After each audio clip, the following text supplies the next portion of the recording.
बिस्मिल्लाहिर्रहमानिर्रहीम। अस्सलामुअलैकुम। एक 8 साल के बच्चे की माँ फोत हो गई और बच्चे के बाप ने दूसरी शादी कर ली। एक दिन इसके बाप ने इससे पूछा, बेटा तुझे अपनी मरी हुई माँ और नई माँ में क्या फ़र्क लगा? तो बच्चा बोला, मेरी नई माँ सच्ची है और मेरी मरी हुई माँ झूठी थी। ये सुनकर इसके बाप को झटका लगा। बोला, क्यों बेटा, ऐसा क्यों लगता है?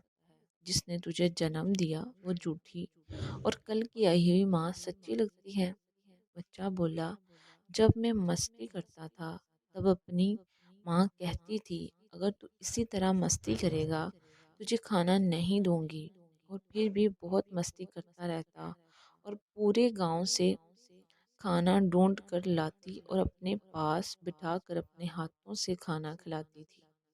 और ये नई माँ कहती है कि अगर तू इसी तरह शरारत करेगा तो तुझे खाना नहीं दूंगी।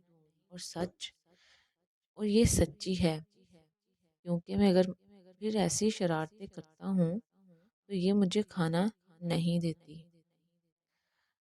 माँ के बिछड़ने का दर्द वही जानता है जिसकी माँ नहीं होती।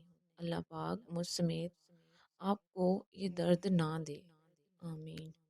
मज़ीद ऐसी वीडियोस के लिए मेरे चैनल को सब्सक्राइब करें, वीडियो को लाइक शेयर ज़रूर करें।